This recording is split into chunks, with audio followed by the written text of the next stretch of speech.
네, 안녕하십니까. 유영선 목사입니다. 오늘도 인터넷 주일 예배 가운데 오신 성도님들 주님의 이름으로 환영합니다. 네, 오늘 시편 강의 8번째 시간입니다. 시편 8편의 말씀을 함께 묵상해 보도록 하겠습니다.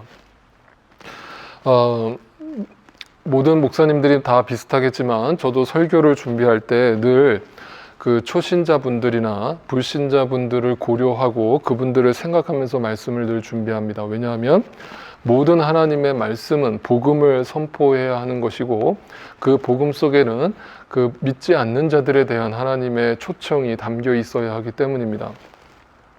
그런데 참 안타까운 것은 제가 여태까지 만났던 많은 불신자분들 또는 무신론자라고 자기를 주장하는 분들을 만났을 때 그분들은 한결같이 하나님의 말씀에 대해서 전혀 관심이 없다는 사실입니다.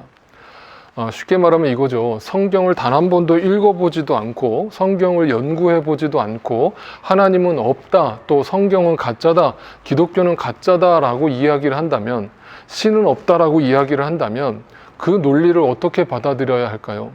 적어도 무언가를 비판하려면, 무언가가 없다라는 결론을 도출하려면 적어도 거기에 대해서 진지한 자세로 연구를 해보는 것이 선행되어야 하잖아요. 네. 그런데 그렇지 않은 사람들이 훨씬 더 많다는 사실입니다.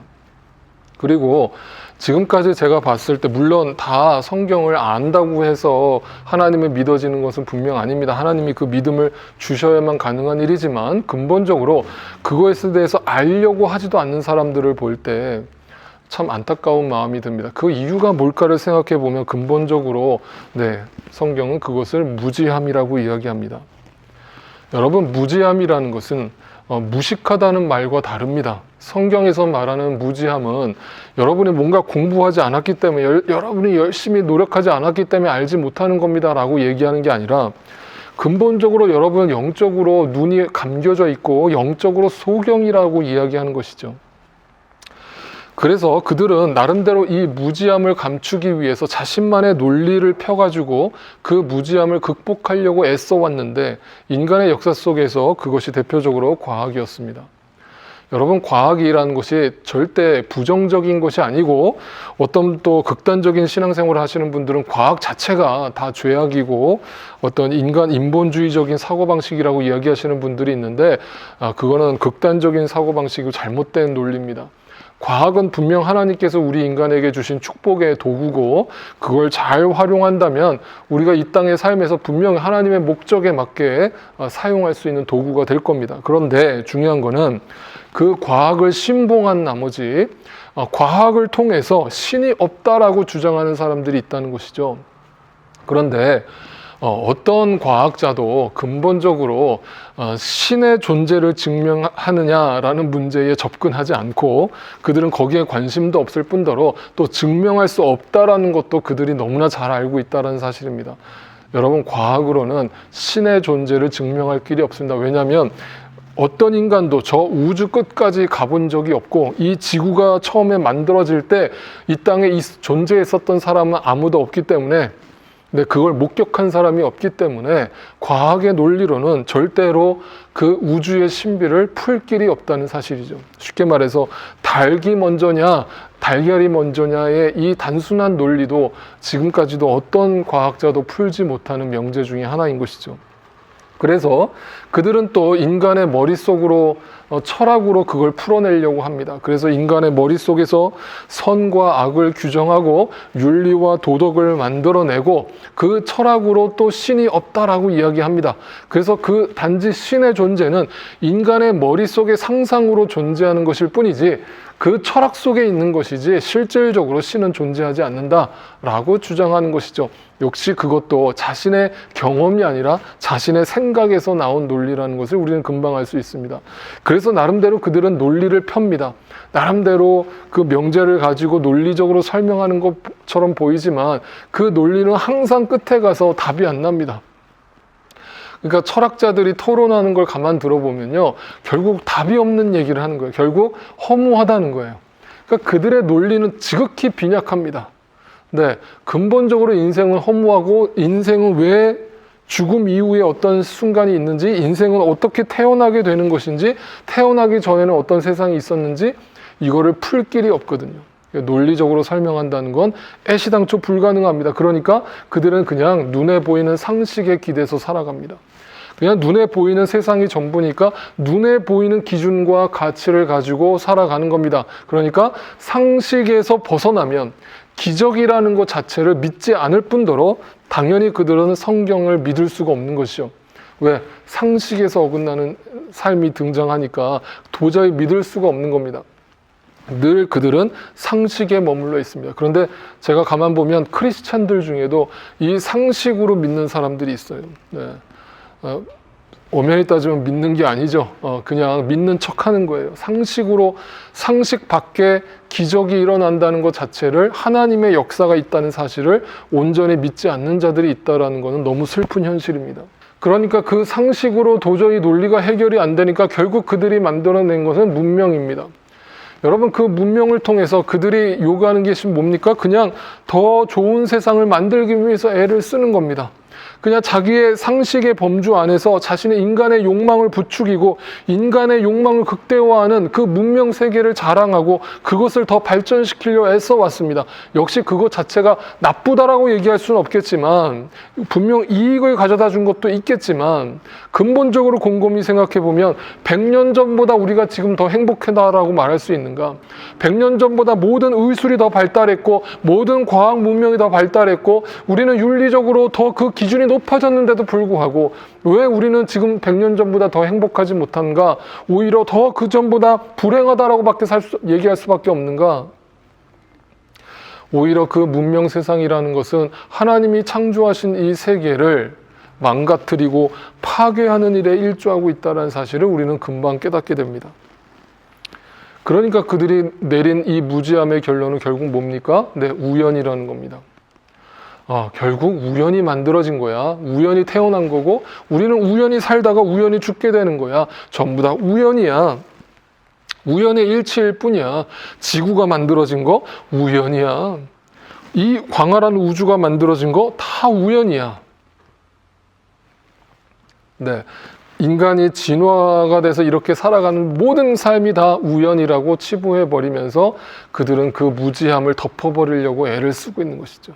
그러나 성경은 이 무지함을 고발합니다. 과연 너희가 하나님이 어디로부터 이 세상을 창조하셨고 어디로 우리를 이끌고 가시는지에 대해서 분명히 알고 있느냐? 진리가 무엇인지를 알고 있느냐?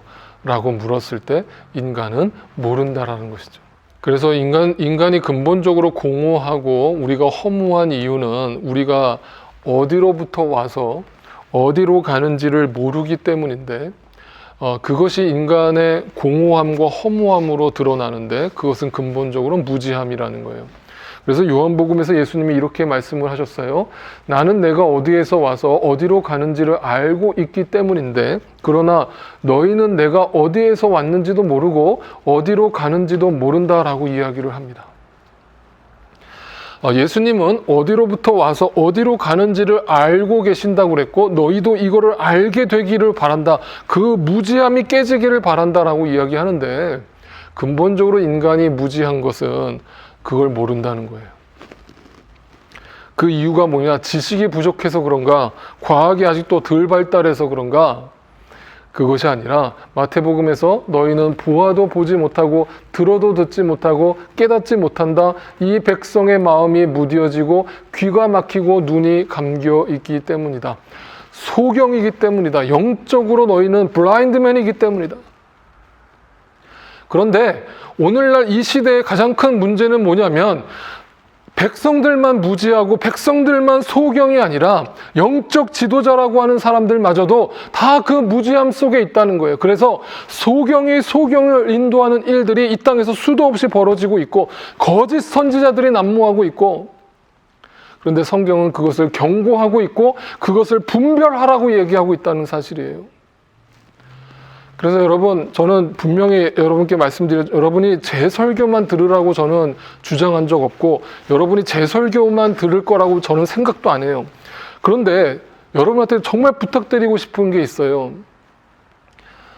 유튜브에 수많은 목사님들의 설교가 나오고 그 강의를 여러분 누구나 다 들을 수가 있지만 여러분 이 시대는요 분별하셔야 돼요. 분별해야 되는데 그 분별하려면요 내가 성경에 대해서 알아야 하고요. 그 성경에 대해서 알지 못하면 우리는 근본적으로 그걸 분별해낼 힘이 없어요. 그러면 우리는 계속 거기에 끌려다니는 거예요. 그래서 제가 정말 안타까운 것은 제가 지금까지 몇 년을 가르쳤습니까? 여러분 말씀을 가르치고 여러분께 정말 그 말씀의 진리를 여러분께 설명을 드리는데도 불구하고 계속 엉뚱한 얘기를 하는 분들을 종종 만나요. 그럴 때 저는 정말 마음이 아파요. 도대체 어디서 또 딴 얘기를 듣고 와서 이런 얘기를 하시나. 네, 제발 부탁해 여러분 제 설교만 들으라고 얘기하지는 않겠지만 분명히 그 기준을 가지고 성경을 보시고 제발 소경이 소경을 인도하는 그 말씀을 따라가지 마시고 눈을 뜨세요. 그 무지함에서 눈을 뜨실 수 있기를 바라요. 그런데 그 중요한 이유를 예수님이 요한복음에서 이렇게 설명하거든요. 예수께서 자기를 믿은 유대 사람들에게 말씀하셨다. 너희가 나의 말에 머물러 있으면. 여러분 잘 보세요. 내 말에 머물러 있는다라는 게 뭐냐면요. 그냥 말씀을 듣는다는 게 아니고 말씀을 본다는 게 아니고 그 말씀 속의 진리에 눈을 떴다는 뜻이거든요. 그러면 뭐냐면 너희가 참으로 나의 제자가 된답니다. 그리고 너희는 진리를 알게 될 것이랍니다. 알게 된대요. 그 무지함이 깨진다고요. 그리고 나서 너희가 진리가 너희를 자유롭게 할 거래요. 이게 예수님의 약속이거든요. 근데 여러분 진리가 너희를 자유케 한다는 말이 뭐예요? 여러분 도대체 그 말을 어떻게 해석하고 계세요? 여러분의 삶에는 그 자유함이 어떻게 임하고 계십니까? 여러분 이것을 네 가지로 나눌 수가 있어요. 첫 번째로 그 진리의 눈을 뜨게 되면 우리는 그 죄의 열매고 죄의 결과인 그 죽음으로부터 자유함을 얻게 됩니다. 그 죽음의 자유함을 얻게 되면 근본적으로 인생은 공허하지 않게 되는 거예요. 죽음이 두렵지가 않게 되는 거예요. 죽을 때 교회 장로님이라고 하시는 분들이, 교회 권사님이라고 하시는 분들이, 목사님이라고 하시는 분들이 돌아가실 때 목사님 나 좀 더 살게 해주세요. 목사님 나 좀 살려주세요. 라고 이야기를 할까요? 아니요. 저는 지금까지 수많은 장례를 참석해 봤지만 수많은 그 이별하시는 분들의 그 마지막 모습을 지켜봤지만 다 어떤 모습을 봤냐면 그분들은 다 해같이 빛나는 얼굴로 그 고통 속에서도 목사님 감사합니다. 지금까지 산 것도 하나님의 은혜고 이제 저 주님 나라 먼저 갈 테니까 목사님 나중에 따라오세요. 할렐루야 주님 앞에 갑니다. 감사합니다. 할렐루야 감사합니다. 그러면서 찬송하면서 인생을 끝나는 사람들을 볼 때 여러분 그들의 시각은 뭐예요? 그 죽음으로부터 자유함을 얻은 거예요. 이 땅을 살아가는 동안 더 이상 그 죽음이 두렵지가 않은 거예요. 죽는 것이 뭐가 두려워요? 여러분 예수를 믿었다면서요. 예수 믿고 영원한 나라에 산다면서요. 네, 진리는 이 죽음으로부터 자유함을 가져다 줄 거예요. 두 번째는 율법으로부터 자유예요. 율법이라는 것은 뭐냐면 계속해서 끊임없이 나를 정죄하는 거예요. 모든 인간은 다 죄인이에요. 어떤 인간도 겉으로 드러난 죄와 드러나지 않은 죄가 있을 뿐 우리는 다 죄인이에요. 그런데 율법은 그거를 드러내고 그것이 드러났을 때 우리를 기다려주지 않고 우리를 품어주지 않고 우리를 정죄한단 말이에요. 그게 율법이란 말이에요. 그래서 이 세상에 어느 누구도 율법으로는 구원에 이를 수 없다는 거예요. 왜? 어떤 인간도 그 율법을 완벽하게 지킬 수 있는 사람은 없기 때문에. 그런데 예수님이 오셔서 그 율법을 완성하셨는데 결국 은혜를 선포하셨기 때문에 그 율법으로부터 우리는 자유함을 얻었어요. 우리는 더 이상 정죄함이 없어요. 우리는 예수 그리스도의 보혈 안에서 진정 주님 주시는 자유함이 있어요. 여러분 그 기쁨을 누릴 때 여러분 신앙생활이 얼마나 자유로워요. 이거 하면 안 된다, 이거 하면 된다. 새벽 예배 안 드렸다고 막 정죄감, 죄책감에 빠지고 여러분 그런 신앙생활 하지 마시라니까. 저는 그렇게 여러분 가르치지 않았어요. 성경 제대로 보세요. 율법으로부터 자유함을 얻는 거예요. 그 다음에 뭐예요? 세 번째는 상황으로부터의 자유예요. 상황이라는 것은 매 순간 우리의 삶은 내일을 모르기 때문에 우리는 어쩔 수 없는 또 갑작스러운 일을 맞는 것이 우리의 삶이에요. 그런 갑작스러운 삶을 맞이할 때 우리는 당황하잖아요. 그리고 두려워하잖아요. 근심하잖아요. 염려하잖아요. 그런데 가만 생각해 보세요. 내가 그 문제 때문에 지금 잠 못 이루고 고민하고 근심하고 두려워하는 이유가 뭔가? 근본적으로 나에게 진리를 가져다 주신 그 주님을 온전히 바라보지 못하기 때문이에요. 근데 그 진리를 날마다 붙들고 사는 사람은요, 어떤 상황 속에서도 자유함을 누릴 수 있어요. 그것이 주님 주시는 평안이에요. 여러분, 이 한 해 날마다 여러분 그 어떤 상황 속에서도 주님 주시는 평안과 기쁨을, 찬양을, 감사를 누리면서 사실 수 있게 되기를 바라요. 마지막으로 중요한 것은 자기 자신으로부터의 자유예요. 여러분, 제주도에 가면요, 유도화라고 하는 그 나무가 있어요. 한번 보신 분들도 계실 거예요. 그 유도화라고 하는 나무는요, 겉으로 볼 때 굉장히 그 꽃이 아름다워요. 그리고 꽃도 굉장히 풍성합니다. 그리고 그 줄기도 그 등나무처럼 아주 풍요로워요. 그러니까 꽃잎은 장미꽃보다 더 아름답고 그 줄기는 등나무보다 더 풍요로운 그 유도화라는 꽃이 있는데, 희한한 게 있어요. 그 유도화는요, 어떤 벌레도, 어떤 벌도, 나비도, 나방도 그 꽃 근처에 가려 하질 않는다는 거예요. 왜? 그 꽃을 먹었다가는 다 죽는 거예요. 왜냐하면 그 유도화라는 너무 아름답게 생겼는데 그 속에 강한 독을 품고 있기 때문이에요. 그래서 그 나무를 가지고 젓가락을 만들어서 밥을 먹으면요, 사람이 다 배탈이 나고 복통을 해요. 여러분, 가만 생각해보면 우리의 인생이 그 유도화 같아요. 겉으로는 되게 아름답게 보이는 사람들이 있어요. 겉으로는 되게 멋있는 스펙을 자랑하는 사람들이 있어요. 근데 그 속에는 썩은 내가 진동하고 그 속에는 온갖 독이 가득하고, 그 독은 남에게 쏟아내기도 하지만 자기 자신을 죽이는 것이기도 하거든요. 여러분, 누구나 우리는 살면서 상처를 받아요. 이 땅에 상처 없이 살아가는 사람은 없어요. 그런데 그 상처를 어떤 사람은 치유받고, 그 상처를 치유받아서 나와 비슷한 상처를 안고 살아가는 사람들을 도우면서 그들을 위로해 주면서 살아가는 사람이 있는가 하면, 그 독을 계속 아래 품고 있어서 예수를 믿는다고 하면서도 그 독을 가지고 계속 옆에 있는 사람들을 괴롭혀가지고 옆에 있는 사람들을 죽이는 사람들이 있어요. 옆에 있는 사람만 죽이는 게 아니라 자기 자신도 죽이는 거예요. 내 속엔 내가 너무 많아서 주님이 쉴 곳이 없는 사람이에요. 가시나무 같아요. 유도화 같아요. 그런데 진리가 내 안에 들어오면요, 그 독이 빠져요. 날마다 그 독이 빠져요. 분노가 빠져요. 억울함이 빠져요. 네, 주님 주시는 참된 자유함이 내 안에 일어나기 시작해요. 그게 온전한 치유예요. 여러분, 예수를 믿는다는 건 이렇게 믿는 거예요. 여러분, 이렇게 믿고 계세요. 여러분, 이 진리 안에서 진짜 자유함을 누리고 계세요. 그 사람이 무지함이 깨진 사람이에요. 그 진리를 알게 된 사람이에요. 이게 다 뭐와 연결되는 거예요? 여러분, 나의 말에 머물러 있는다라는 말에 거하고 있는 거예요. 이게 얼마나 중요한 말씀인가를 여러분 이해를 하세요. 하나님의 말씀이 내 안에 들어오면요, 내가 다시 살아요. 죽었다가 다시 살아요. 내 삶에 변화가 일어나요. 여러분, 하나님은 이 세상을 하나님의 말씀으로 창조하셨어요. 흑암과 공허함이 가득하던 이 세상에 하나님의 말씀의 빛이 들어올 때에 내 삶에 질서가 일어나고요, 내 삶에 변화가 일어났어요. 새 것이 되었어요. 주님 보시기에 좋았어요. 여러분, 오늘도 하나님은 우리에게 말씀을 통해서 역사하시는데, 그래서 내 안에 말씀이 머물러 있으면, 그 말씀의 진리가 내 안에 들어오면 자유함이 임해요. 그 온전한 자유함을 통해서 내 삶에 변화가 일어나요. 그래서 비로소 내 이 무지함이라는 것이 깨지기 시작하는데, 그 무지함이 깨지는 것이 지혜라는 거예요. 이제 하나님을 알았다, 하나님을 봤다. 그 하나님을 본 사람은 이제 어떻게 살까요, 여러분? 하나님을 찬양하면서 사는 거예요.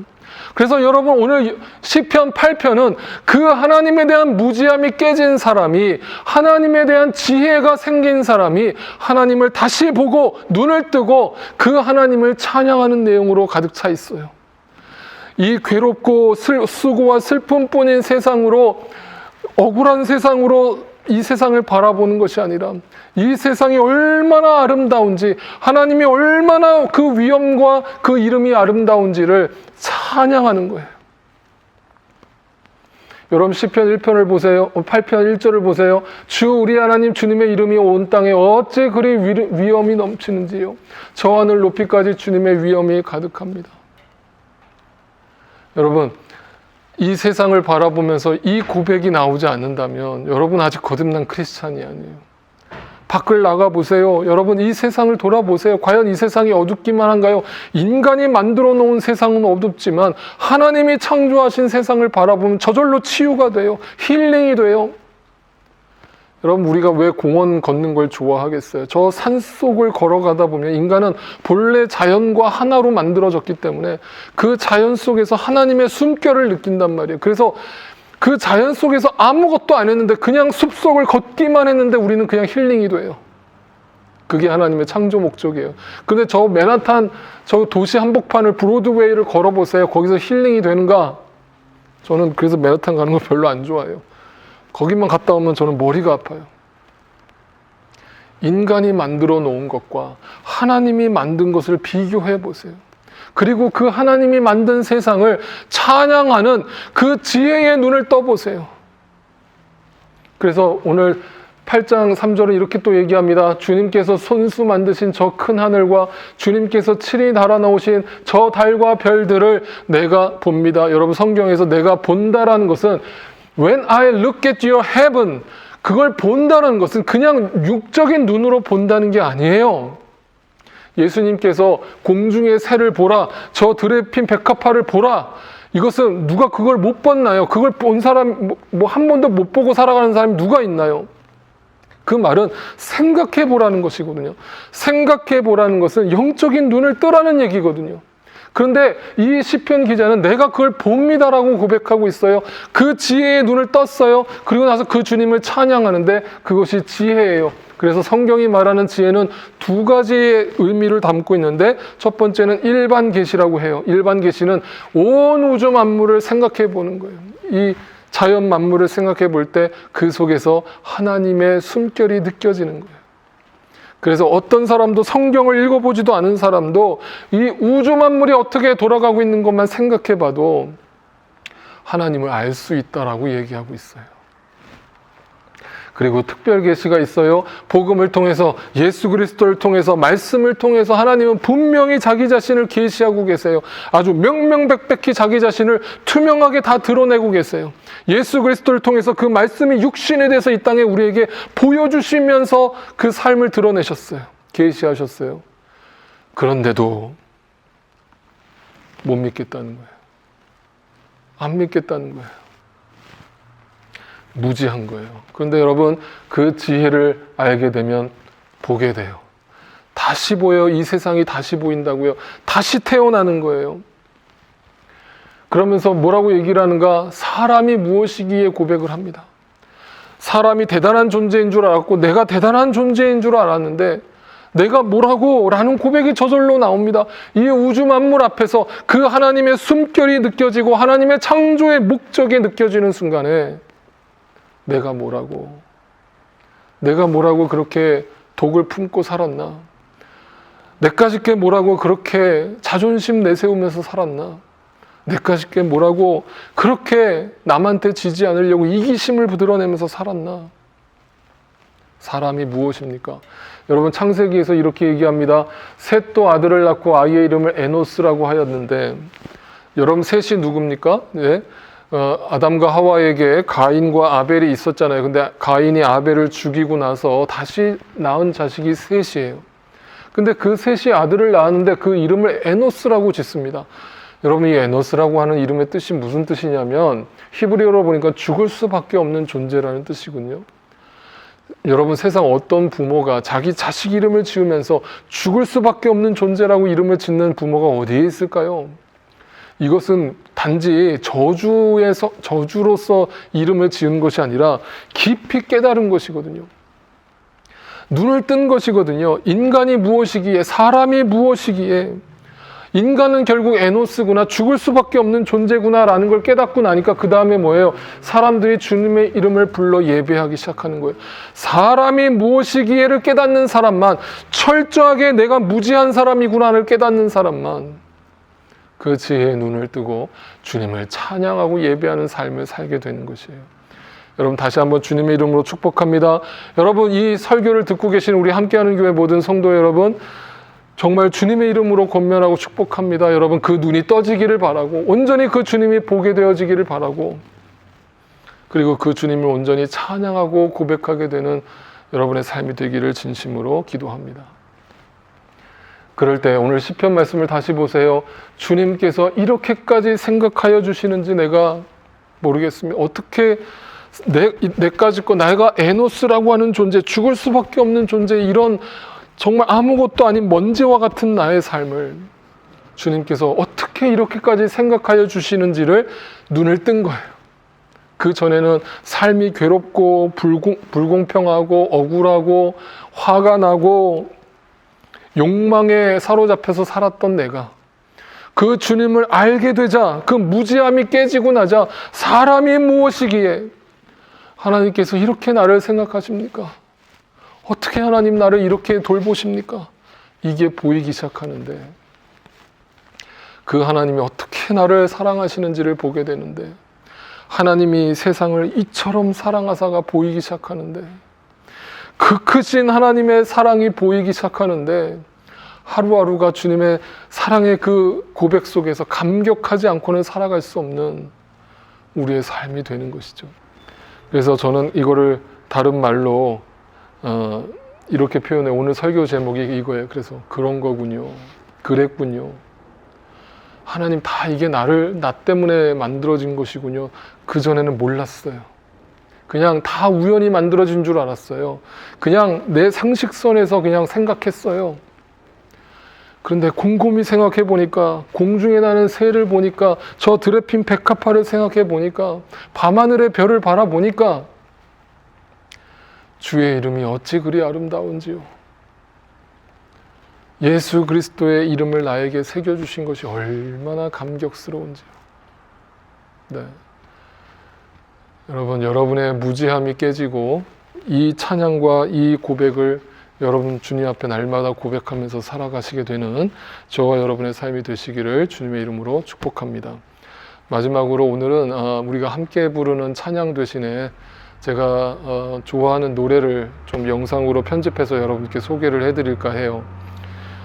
박정현 씨라고 여러분 다 아시죠? 박정현 씨가 또 신실한 또 크리스찬으로 알려져 있는데, 그분이 부른 이 설교 제목처럼 그런 거군요 라고 하는 노래가 있어요. 그 가사를 잘 생각해 보면서 한번 오늘 말씀을 깊이 묵상해 보시고 하나님이 여러분에게 주시는 음성으로 또 들어보실 수 있기를 바랍니다.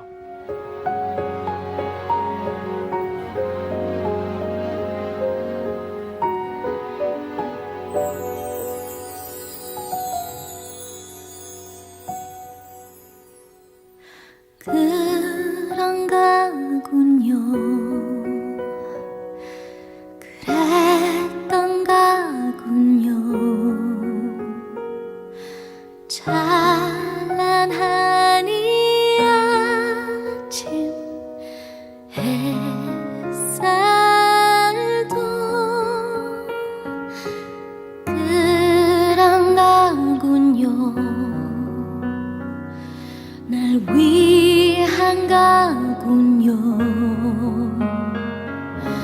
매일 밤 눈을 뜨는 수많은 별들도 이 공기와 이 꽃들과 때가 되면 바뀌는 저 아름다운 계절까지도 날 위해 주셨